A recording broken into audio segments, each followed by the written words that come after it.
Dear student, पिछली video में आपको एसिम्प्टोट्स फाइंड करने के जो एल्जेब्रिक कर्व है उसका मेथड समझाया गया था। यहाँ पे आपको एक क्वेश्चन दिया हुआ है जो एल्जेब्रिक फॉर्म में है।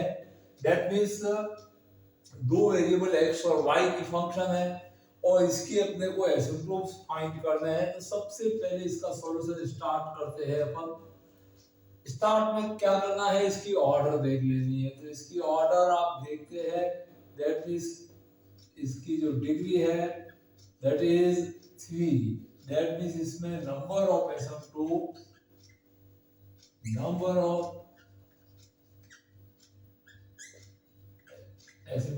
Is equal to 3। That means इसके अंदर टोटल 3 एसिम्प्टोट्स होंगे। अब अपन देखते हैं parallel to axis, the asymptotes parallel to axis कितने मौजूद होंगे। तो एक्सिस के पैरेलल देखने के लिए अपन क्या करते हैं, शॉर्ट में मैं लिख रहा हूं, अपन कोफिशिएंट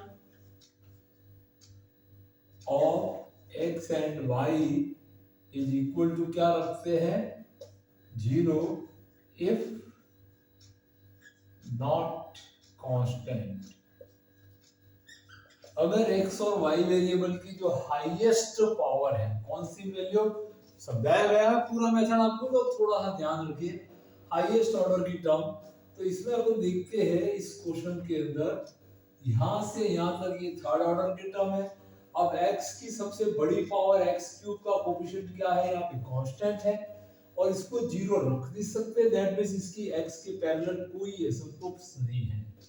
y की हाईएस्ट पावर y क्यूब का कोफिशिएंट -4 है, तो इसकी y एक्सिस के पैरेलल भी कोई एसिम्प्टोट्स नहीं है। तो अपन यहाँ पे लिख सकते हैं, इसको समझा के लिखा जा सकता है, because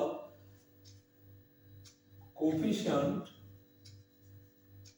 of x cube and y cube are constant, therefore no asymptotes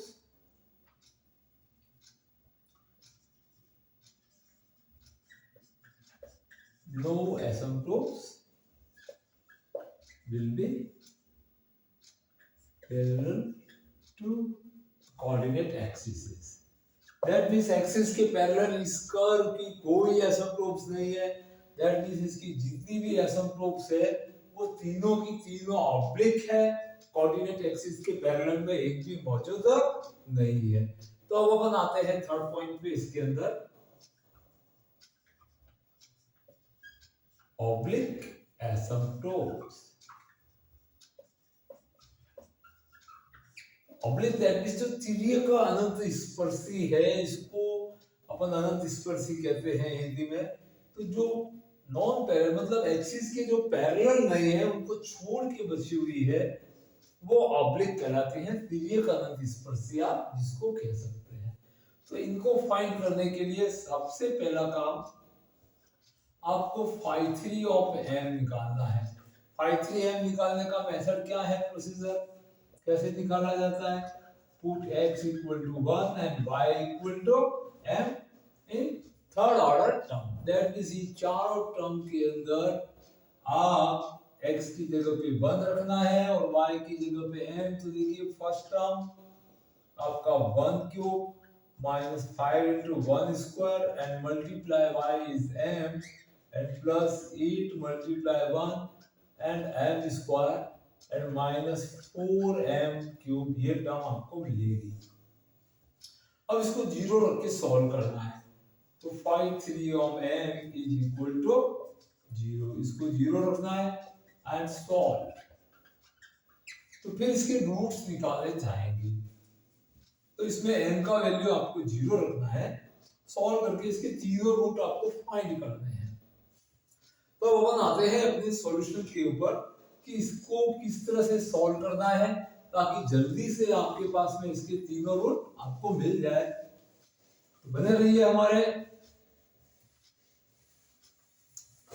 इस वीडियो को ध्यान से समझ लीजिए, इसके रूट्स निकालने जा रहे हैं। तो देखो यहां से आपको थोड़ा सा डायरेक्ट ध्यान रखना है।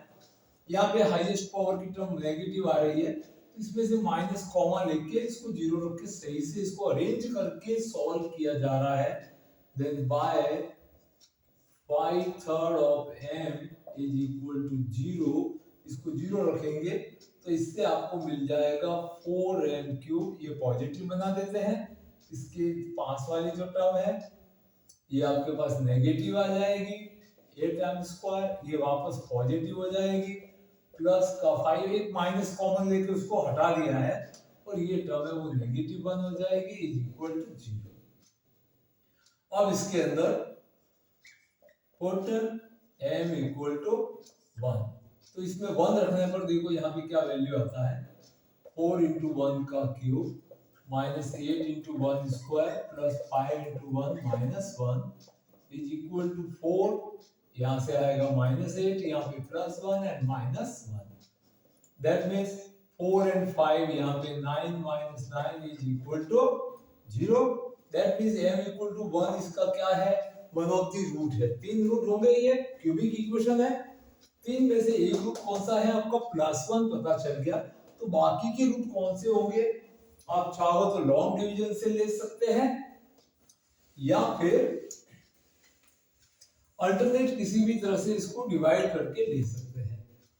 जब m इक्वल टू 1 रखा तो इसका फैक्टर क्या बनेगा m-1, तो अपन यहाँ पे क्या करते हैं m-1 को 2 या 3 बार लिखते हैं। ये डिवाइडेशन की प्रोसेस का तरीका ये भी आप सीख सकते हो, देखो किस तरह से डिवाइड किया जाता है।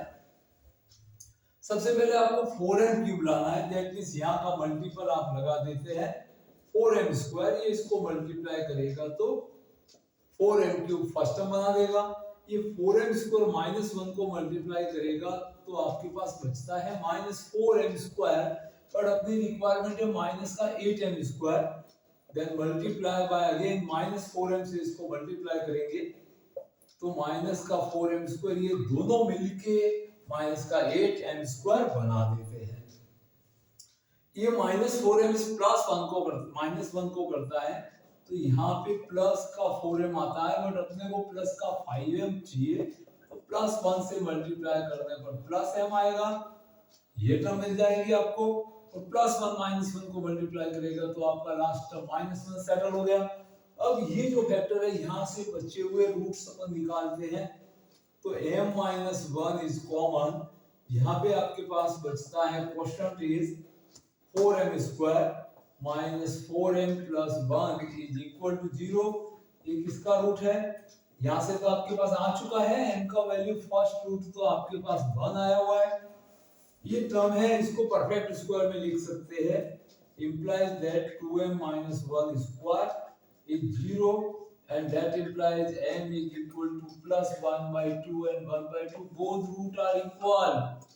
अब थोड़ा ध्यान रहे, जब m की दो वैल्यू आपके पास इक्वल आ जाते हैं तो एसिम्प्टोट्स की इक्वेशन mx + c फॉर्म में होती है, तो c वैल्यू निकालने के लिए आपको एक फॉर्मूला बताया गया था for repeating roots of the higher order of the n function, that means phi of m के हायर ऑर्डर से जो आने वाले रूट्स इक्वल है, तो c वैल्यू निकालने का एक अलग फॉर्मूला है, और m के वैल्यू 1 के लिए जो रेगुलर फॉर्मूला है उसको ही काम में लिया जाएगा। तो अभी तक अपन ने यहां पर ये समझा है कि अपने पास m का वैल्यू 1 है, 1/2 है एंड 1/2 है, where two roots are same condition है। तो अब अपन आगे कंटिन्यू लेते हैं।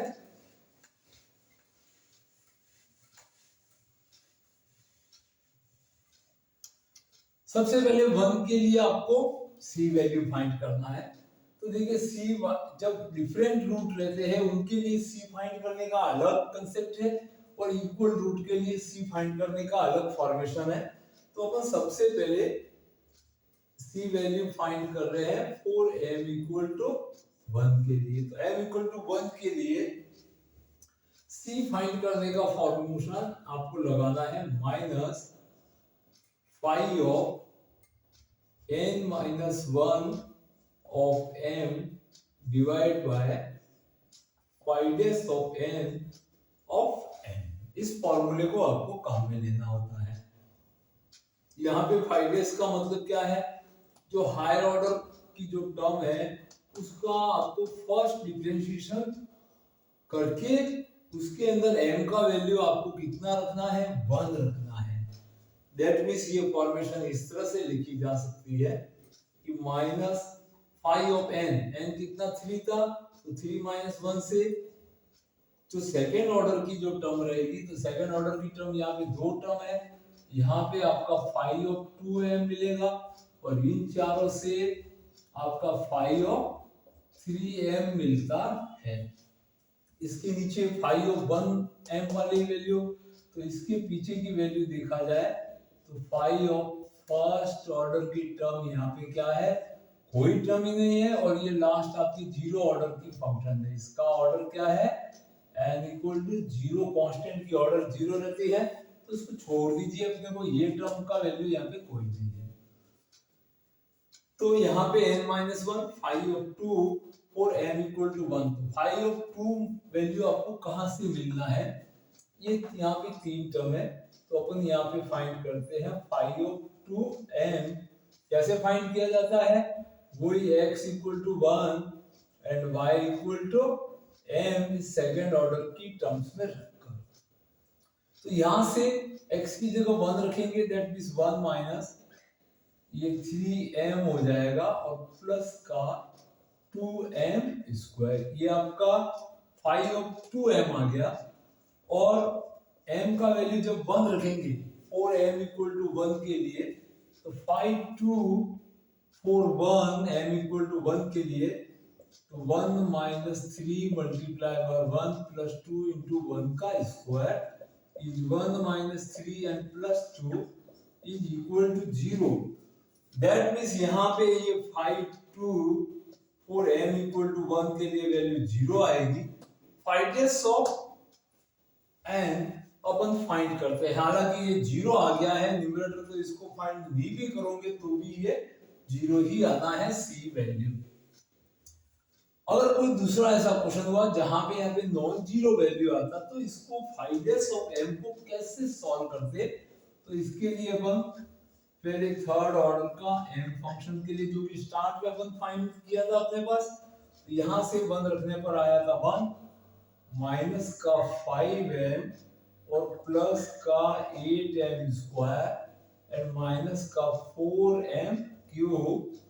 फिर इसको 5s ऑफ, यहाँ पे देखिए 5s ऑफ n निकालना है, मतलब इसको डिफरेंशिएट करना है, 5s of third order term, इसको डिफरेंशिएट करना है, तो 1 का डिफरेंशिएशन 0, 5m का 5, 8m स्क्वायर का 16m और 4m क्यूब का 12m स्क्वायर। अब इसके अंदर भी आपको m इक्वल टू 1 रखना है, बिकॉज अपन m इक्वल टू 1 के लिए कैलकुलेशन कर रहे हैं, तो ये minus 5 plus 16 multiply by 1 minus 12 into 1 square is minus 5 plus 16 and minus 12, minus 12 से 5 को लेस करेंगे minus 17 and overall is equal to minus 1।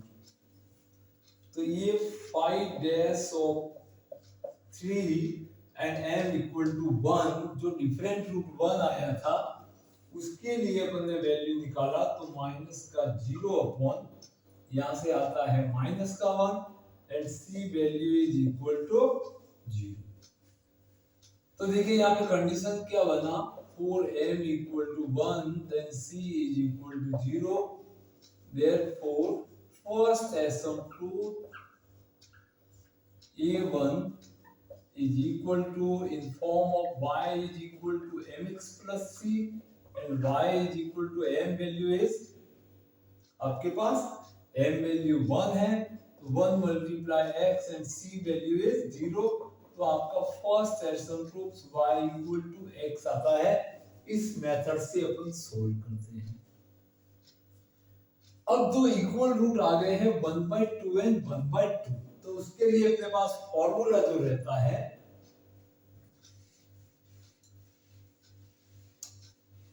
y equal to x अपना फर्स्ट एसिम्प्टोट है, ये आपका a1 इसको इधर लिख देते हैं, y is equal to x। आपने फर्स्ट एसिम्प्टोट फाइंड कर लिया है। अब अनदर अपन फाइंड करते हैं, तो उनके लिए देखिए यहाँ पे लिख सकते हैं 4m equal to 1/2 and 1/2, two roots are equal. यहाँ पे कंडीशन क्या है, two roots of 5 of m are equal.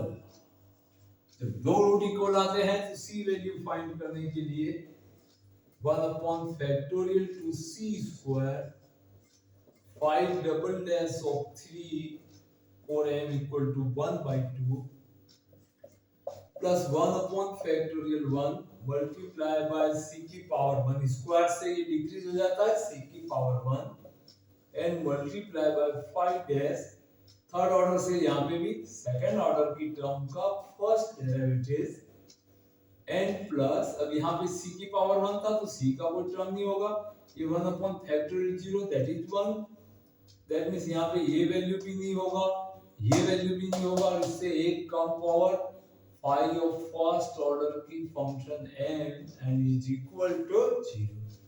रखो इसके अंदर value 5 double S of third order term, ये 5 ऑफ 3m था, यहाँ पे ये 5 डैश ऑफ m वैल्यू है। अब इसको और डिफरेंशिएट करिए तो देखो आपके पास में 5 डैश थर्ड ऑर्डर के लिए m वैल्यू आपके पास आया हुआ था माइनस का 5 प्लस 16m माइनस का 12m स्क्वायर। ये 5m फंक्शन का फर्स्ट डेरिवेटिव है। अब इस फर्स्ट डेरिवेटिव के अंदर उसके बाद अपन को सेकंड डेरिवेटिव चाहिए, तो 5 ऑफ सेकंड डेरिवेटिव, तो ये जो -5 है इसका डेरिवेटिव 0 हो जाएगा, 16m का 16 और इसका हो जाएगा 24 x to the power n से 24n। अब इसमें आप m इक्वल टू 1 रखते हैं, 1/2 सॉरी रखते हैं, तो 5 of double dash 3 of 1/2 is equal to 16 minus 24 multiply by 1/2 is 12, और 16 माइनस 12 इज इक्वल टू 4।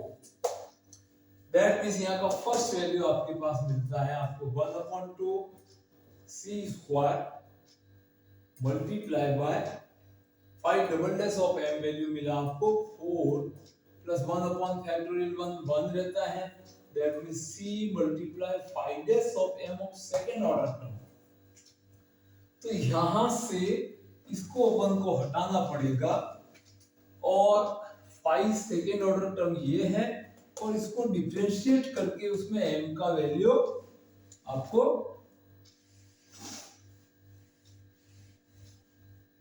1/2 रखना है। तो 5 dash of second order term is equal to 1 का डिफरेंशिएशन 0, 3m का 3 और यहाँ पे 4m।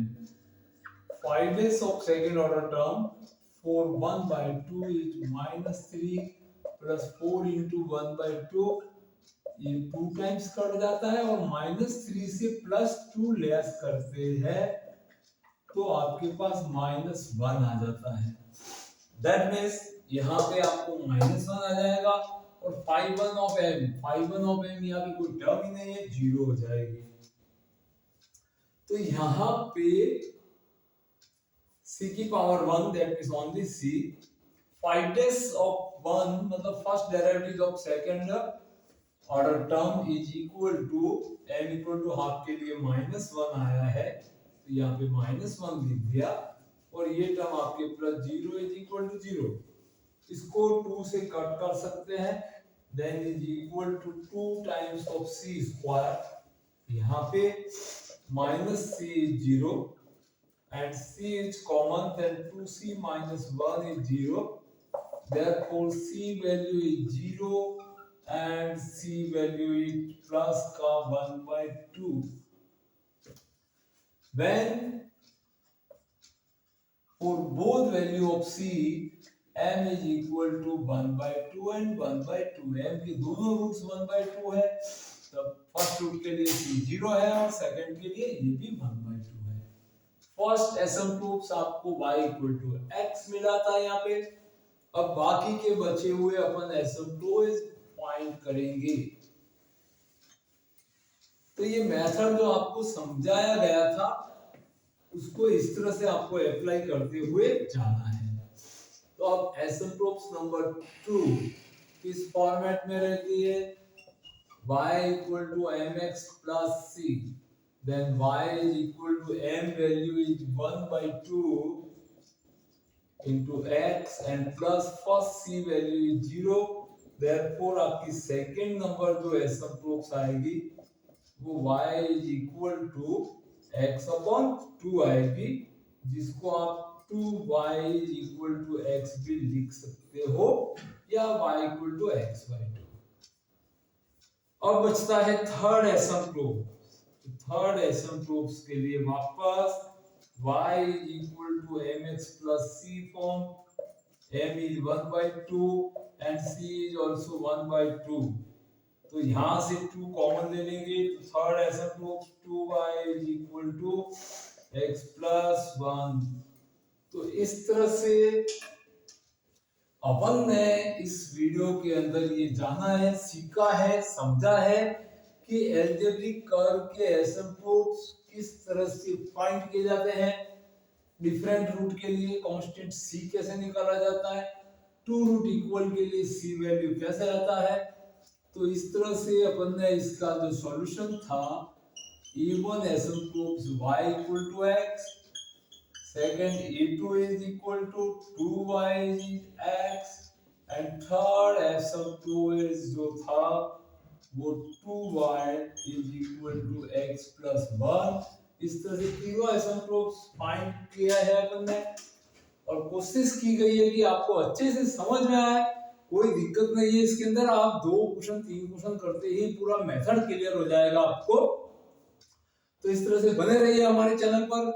अगर सब्सक्राइब नहीं किया हुआ है तो सब्सक्राइब कीजिए ताकि आपको अपडेट मिलता रहे और अपने फ्रेंड्स में अधिक से अधिक शेयर कीजिए ताकि उनको भी बेनिफिट मिले और आपको भी सब्सक्राइब करने के बेनिफिट्स मिलते रहे, आपको ऑप्शन मिलता रहे और उसके अलावा भी आपको काफी चीजें हमारे चैनल पे दी जाएगी। तो आपको कुछ मॉडल पेपर्स भी जब समय आएगा तब बताए जाएंगे। Okay, thank you watching this video.